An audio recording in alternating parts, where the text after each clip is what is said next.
My name is Ava Sterling.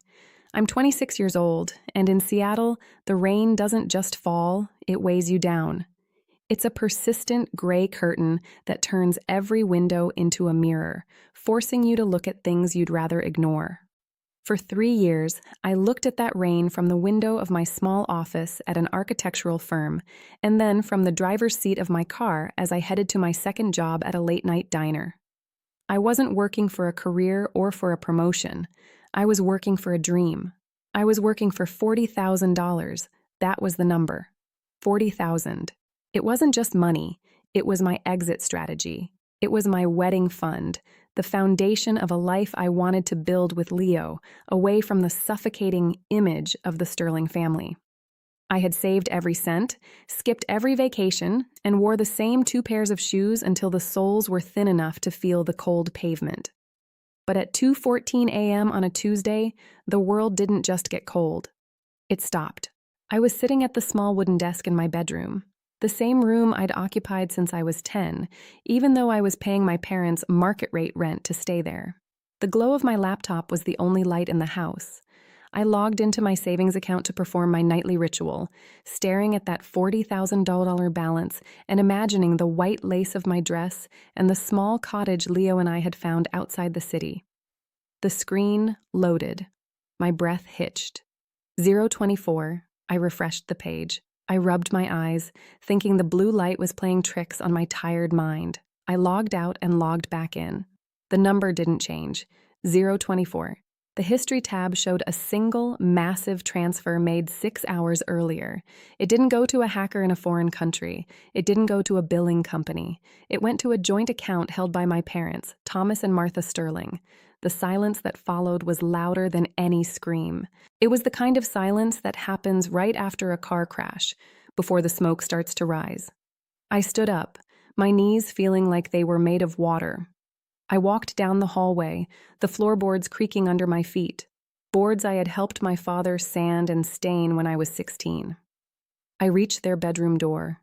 I could hear my father snoring, a rhythmic, entitled sound. My mother was murmuring in her sleep, probably dreaming of the next society brunch she would host to prove we were the perfect Seattle family. I stood there with my phone in my hand, the screen still showing that devastating 24 cents. I realized then that I wasn't just a daughter in this house. I was a piggy bank. I was the responsible one who didn't need help, which in their language meant I was the one they could steal from without guilt. I didn't knock. Not yet. I went back to my room and sat on the edge of my bed. I looked at the rain hitting the glass. They thought they had won. They thought they had taken my future to fund my sister Chloe's latest whim. But as I sat there in the dark, a different kind of architecture started forming in my mind. Not a building of wood and stone, but a plan of cold, hard justice. They had no idea that while they were spending my sweat and tears on a spiritual picnic across Europe for Chloe, I was already holding the keys to the one thing they valued more than my happiness: their reputation.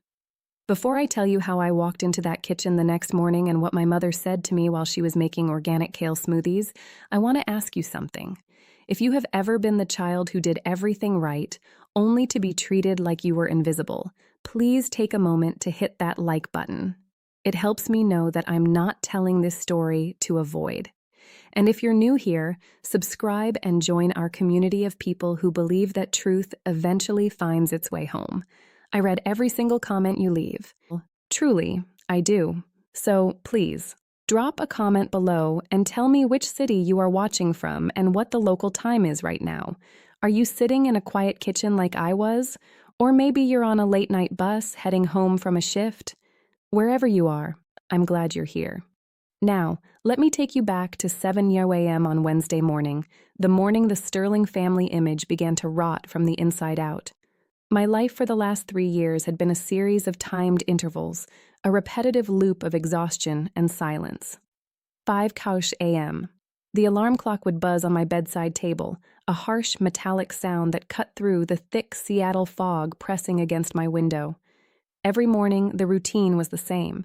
My feet would hit the cold floorboards, boards I paid $800 a month to walk on, even though I was living in my childhood bedroom.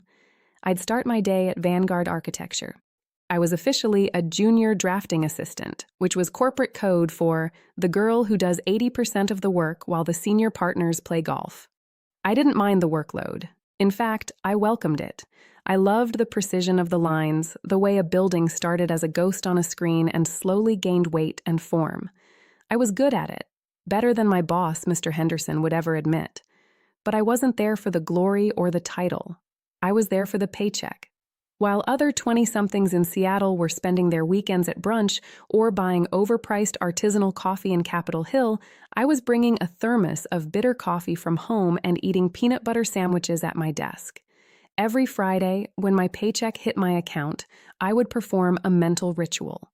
I would move exactly 60% of it into a high-yield savings account, a private vault that I believed was my secret bridge to a new life.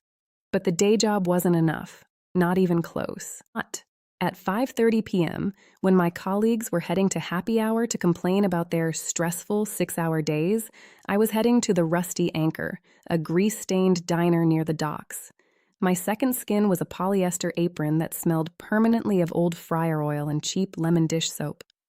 From 6 p.m. until midnight, I wasn't Ava the architect. I was Ava the waitress. I served coffee to men whose hands were calloused from the sea and tourists who complained about the relentless rain. I learned the rhythm of what I called the midnight hustle. I learned how to carry 4 heavy plates on one arm without flinching when a toddler ran across my path.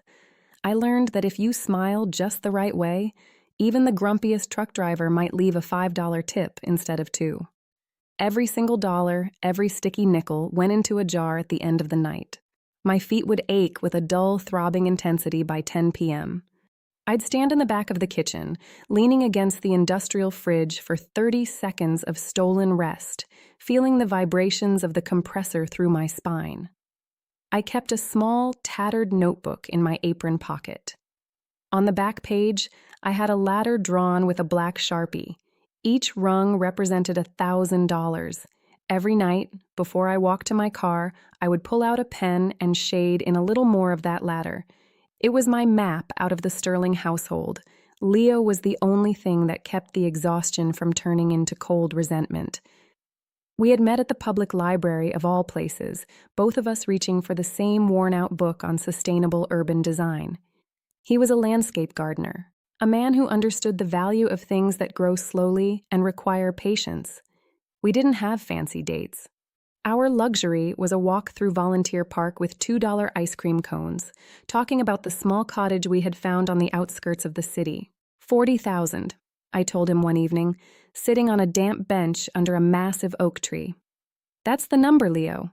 That's the down payment and the wedding. Once we hit that, we're free. No more living with my parents like a tenant. No more double shifts. He had taken my hand, his fingers rough from soil and hard work, and kissed my knuckles. We're almost there, Ava. You're the strongest person I've ever met. Just a little more. But back at the Sterling house, strength was interpreted as utility. My sister Chloe was the opposite of a ladder. She was a sponge. At 24, she was still finding her muse, a process that seemingly required a lot of expensive yoga retreats and designer activewear. One month, she was an aspiring influencer. The next, she was a spiritual healer. And the month after that, she was recovering from the trauma of modern expectations. My parents, Thomas and Martha, treated her like a delicate orchid that would wither and die if she had to so much as fold her own laundry.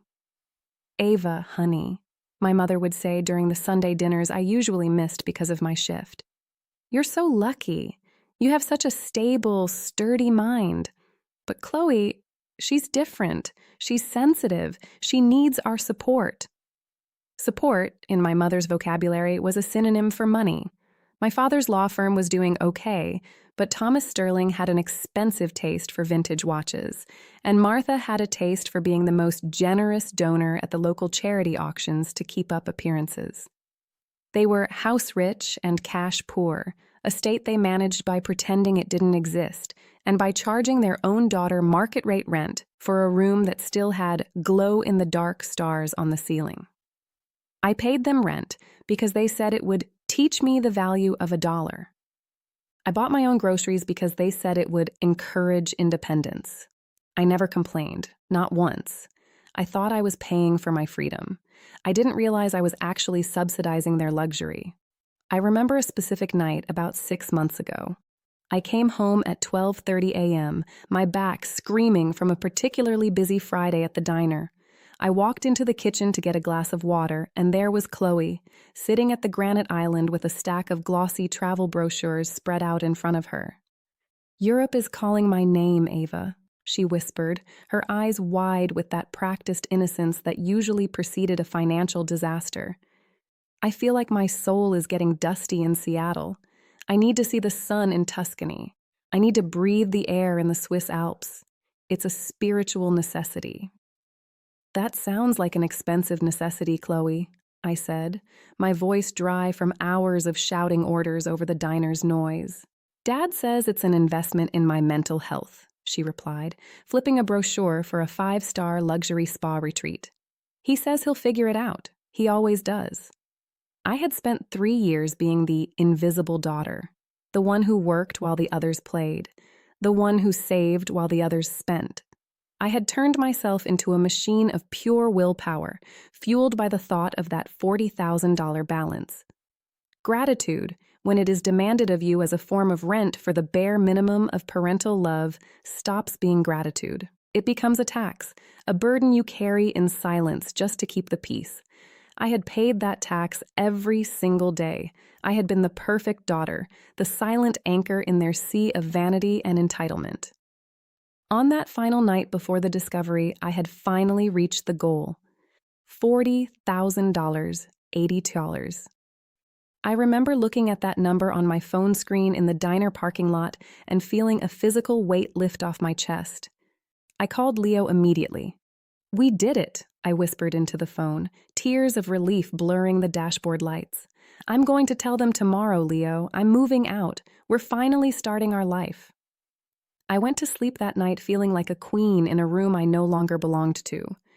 I didn't know that while I was dreaming of white lace and oak trusses, my parents were sitting in their master bedroom, looking at a piece of mail they had accidentally opened, a bank statement they had no right to see. They just saw a way to keep Chloe's spiritual picnic alive for one more month without having to sell my father's Rolex. They saw my future as their disposable income. And as I slept, they didn't just plan to take the money, they planned to take the very ground I stood on. The sun rose on Wednesday morning with an audacity that felt like a slap in the face. Inside the Sterling kitchen, the air was thick with the scent of organic kale, expensive espresso, and a betrayal so casual it made my skin crawl. I stood in the doorway for a long minute, watching my mother, Martha, move around the granite island. She was wearing her silk morning robe, her hair already perfectly coiffed for her meeting. The Vitamix blender was whirring, a high-pitched, aggressive sound that seemed to celebrate the destruction of whatever greens she was pulverizing. My father, Thomas, was seated at the head of the table, his eyes hidden behind the Wall Street Journal. He took a sip of his coffee I had bought with my own money 2 days ago, and didn't even look up when I entered. I didn't say good morning. I walked to the island and placed my phone face up on the marble, right next to my mother's green smoothie. The screen was still locked on the bank balance. 0.24. The blender stopped. The sudden silence was ringing in my ears. "Good morning, Ava," my mother said, her voice light and musical, as if she were greeting a neighbor she barely knew. "Where is it, Mom?" My voice sounded like it was coming from someone else. "Where is what, dear? If you're looking for the leftover pasta, I think Chloe took it for lunch." "The money," I said. "The $40,000, my wedding fund. Where is it?" Across the table, the newspaper rustled. My father lowered it slowly. "Ava," he said, his voice heavy. "Lower your tone. We don't scream in this house."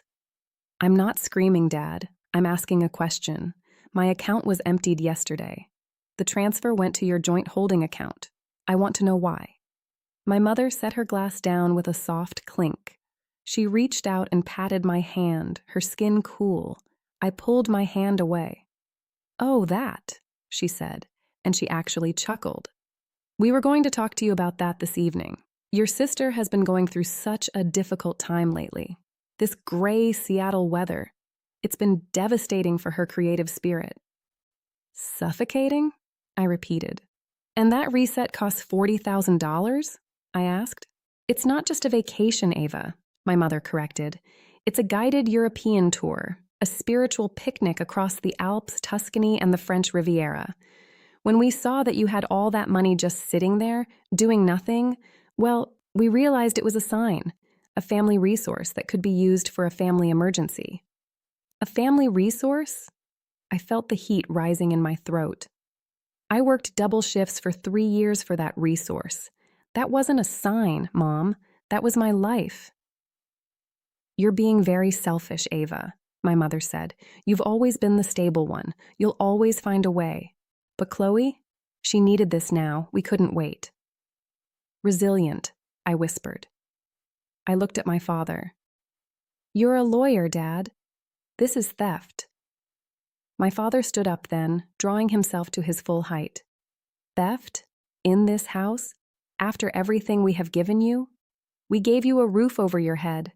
We charge you rent to teach you the value of money, and this is how you repay us? By calling us thieves because we prioritized your sister's mental health over a party with a gardener? He said the word gardener like it was a disease. It wasn't a party, I said. It was our future. Your future is fine, Ava, my mother called out from the pantry. She was so happy, Ava. She actually cried when we told her the family had funded the trip. She thinks it's a gift from us. Because it was a gift from you, I said. You took my sweat and my blood, and you gave it to her so you could be the heroes. Go to the police, Ava, my father laughed. Tell them your parents used a joint access authorization you signed 4 years ago. You're not going to do anything, because you're a Sterling. And Sterlings don't ruin the family image over a few dollars. Now, if you're going to stay in this house, you will apologize to your mother, and you will go to work. Or you can find somewhere else to be resilient. I looked at them, 2 people who had shared my DNA but shared none of my soul. You're right, Dad, I said. I should definitely find somewhere else to be. I walked back up the stairs, my feet hitting each step with a heavy, hollow thud. This was the hallway where I'd run as a child. But now, the Sterling house hadn't just taken my money, it had retracted its invitation for me to exist within it. I entered my room. I didn't turn on the light. I pulled my 2 suitcases from under the bed. They were old, scuffed at the corners. Packing is a form of inventory for the soul. I took my drafting compass. I took the small framed photo of Leo and me. I took my mother's old wool coat, the one she'd forgotten she owned. I heard the heavy tread of my father's loafers in the hallway. He didn't knock. He stood in the doorway, his silhouette blocking the light. The taxi for the airport will be here in an hour to take us to see Chloe off, he said. She doesn't need your resentment clouding her departure. I'm leaving, Dad, I said, folding my last sweater. Don't worry about the image. I have provided for you, he said, but calling your mother a thief, that is a line you don't cross. I called her a thief because she took $40,000 that didn't belong to her. I thought you liked facts. He stepped into the room. What belongs to you in this house is what we allow to belong to you. If you want to be an adult, find your own roof, but do not ruin this for Chloe, not today. I snapped the latches on my suitcase. The sound was like a gunshot. Don't worry, I said. Chloe's picnic will be perfect. I walked past him. I didn't wait for a goodbye. I opened the front door. The Seattle rain had returned, a fine, misty drizzle. I carried my suitcases down the porch steps and reached my car. I sat in the driver's seat for a long moment. I looked at the house in the rearview mirror. It looked beautiful, but I knew the foundation was rotted. $0.24. I didn't call Leo yet. I wanted to be sturdy, just like my mother always said. But as I pulled out of the driveway, I wasn't just leaving. I was beginning the survey. The studio apartment I found was in a part of Seattle that the tourists never see. It was 300 square feet of cracked linoleum. After the vaulted ceilings and marble counters of the Sterling estate, it felt like a sanctuary. I had 24 cents and 2 suitcases. Every morning, I woke up at 4:30 a.m., and I reminded myself of a single word: precise. I realized that resilience is just another word for someone who knows how to survive a demolition. I went back to Vanguard architecture with a focus that frightened my coworkers. I became a ghost in the office, staying until the cleaning crews arrived. I wasn't just doing my job, I was studying the firm's integration files. One evening, I found myself looking at the acquisition list for the waterfront revitalization project, the biggest civic contract in Seattle's history. It was a project my father's law firm had been trying to secure the legal lead for. My father had bet everything on this contract, but I saw the flaw. The project required a specific environmental certification that the developers didn't have. The legal framework my father had built was legally condemned. I didn't call him. Instead, I called David Miller, a partner at a rival firm, Caldwell and Partners. "I have the environmental survey for the waterfront project," I told him at midnight, "and I have the redesign that makes it viable. I want a seat at the table, and I want the right of first refusal on the debt acquisition for the project's legal vendors." "You're a junior assistant, Ava," David had said. "Why are you doing this?" "Because," I replied, looking at the 0.24 balance, "I'm the only one in this city who knows how to read the maps." For the next 4 months, my life was a blur of blue ink and legal filings. I worked my shifts at the diner until 1 a.m., and then I spent the hours until 5 a.m. working on the Caldwell merger. Leo was my only anchor. "You're not just saving money anymore," he whispered one night. "I'm building a door, Leo," I told him. "A door for us, and a wall for them." In the 5th month, the silence of my parents finally broke. Subject: welcome home and promotion celebration dinner. Attendance is expected. Stories like this, stories of the sturdy ones finally standing up, are the reason I do what I do. If you've ever had to work 2 jobs while someone else took the credit, please drop a comment with the word precise. It's our secret code. And if you're enjoying the pacing of Ava's journey, make sure you're subscribed. We are entering the final act. Now, let's get back to Friday night. The rain in Seattle had finally stopped. I spent Friday afternoon at a high-end salon. I had my hair pulled back into a sharp, professional French twist. I bought a black silk blouse and a charcoal blazer. I didn't see the girl who cried in the rain with 2 suitcases. I saw the managing principal of the Seattle integration team for Caldwell and Partners. I checked my phone. One new text from David. "The acquisition of Sterling & Associates debt is finalized. It's all yours, Ava." I pulled into the parking lot of the Lantern. I sat in the car for exactly 90 seconds. My father's Acura was there. Chloe's brand new convertible glistened.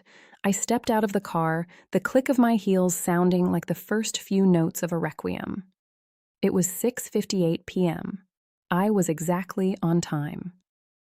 The Lantern Steakhouse was exactly as I remembered it.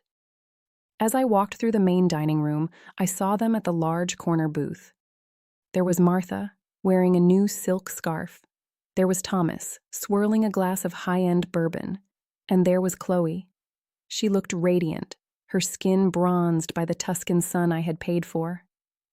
I stopped at the edge of the table.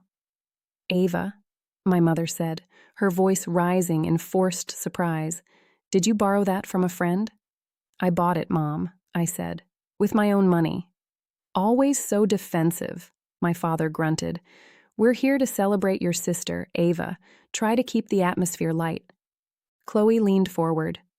"Oh, Ava, you should have been there. The Alps were life-changing. I really think that money was used for its highest purpose. Don't you?" "I think the universe has a funny way of balancing the books, Chloe," I replied. "She's just jealous, Chloe," my mother whispered. "Some people find their level in offices and diners, and that's perfectly fine." My father tapped his glass with a butter knife. "I want to make a toast to Chloe for finding herself, and to the Sterling family. Some of us had to run off and play professional in a studio apartment, but the ones who stayed, they are the ones who will inherit the legacy." He looked directly at me then. "We updated the family trust last week, Ava. The Lakefield estate, the firm's shares, it's all being transferred to Chloe. We decided that the assets should stay with those who truly value the family image. They expected me to cry, but I just sat there. I didn't come here for the trust, Dad, I said. Actually, I said, reaching down and pulling the laptop bag into my lap. There's one more thing on the menu, a merger announcement. I pulled out a thin plastic folder. I slid the first sheet across the table toward my father. What is this? He snapped. It's a press release from Caldwell and Partners, I said. They just finalized the acquisition of the waterfront revitalization debt. And as of 9 a.m. this morning, I was named the managing principal of the Seattle integration team. I slid the second paper toward him, a foreclosure notice for the Lakefield estate. The second mortgage you took out to pay for Chloe's spiritual picnic was bundled into a high-risk portfolio, I continued. My firm bought that portfolio. The trust you updated last week? It's a trust for a house that is currently in default. I'm the one who holds the note, Dad. The silence at the table was a vacuum. My father's face went the color of old paper. This is a lie, he whispered. You answer phones. I'm the architect who read the maps you didn't think I could understand, I said. And now I'm the one who decides whether you stay in that house or whether I turn it into a public park. At the next table, David Miller stood up and walked over. Everything okay, Ava? He asked. Everything is precise, David, I said. My father realized then that I wasn't the girl who left with 2 suitcases. Ava, honey, my mother started. We can talk about this. Family is family, right? You already figured out the arrangement 6 months ago, Mom, I said. You took $40,000 from me and told me I was resilient. Well, you were right. I am. And I've used that resilience to ensure that the sterling image you love so much is finally a true reflection of its foundation. Empty. I looked at Chloe. Enjoy the dessert, I said. Consider it a gift. From the responsible one. The air in the private booth at the Lantern felt like it had been sucked out of the room. My father stared at the foreclosure notice. Chloe reached for her glass of wine, her hand shaking so violently that the red liquid slopped over the rim. Ava, you can't be serious, Chloe whispered. Where am I supposed to go? I'm not taking anything, Chloe, I said. I'm exercising the rights of the majority stakeholder. Dad missed 3 payments. In the world of finance, that makes the house a liability. I simply bought the debt. We are your parents. My father finally found his voice. You can't just evict us because of a financial disagreement. It wasn't a disagreement, Dad. It was a theft, I replied. You thought I was the responsible one because I was easy to exploit. You didn't realize that responsible people are also the ones who keep the best records. Ava, honey, my mother said, we'll pay you back, every cent. With what, Mom? I asked. The firm's credit is maxed out. You don't have $40,000. You don't even have the kale in your fridge. My father stood up. You did this, he hissed. You quietly sat in that little apartment and plotted to ruin us. I sat in that apartment and planned how to survive, I corrected him. You're the one who taught me that the person who reads the map owns the territory. I just followed your lesson. I stood up. The weight of the last 3 years evaporated. The foreclosure takes effect in 30 days, I said. I'm not you, but the sterling image is officially over.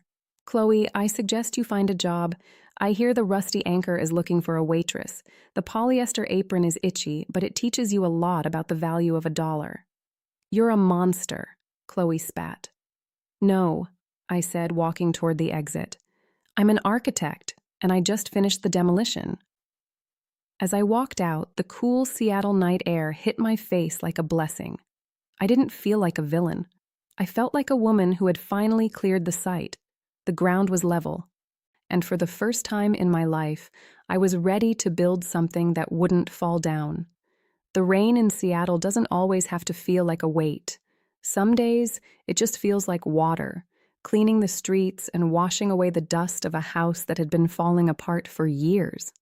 I sat on the wide front porch of the small cottage on the outskirts of the city. the one Leo and I had finally secured. We didn't use the $40,000. Instead, I used my first bonus from Caldwell and Partners. It was a modest house, but every nail in the floorboards was mine.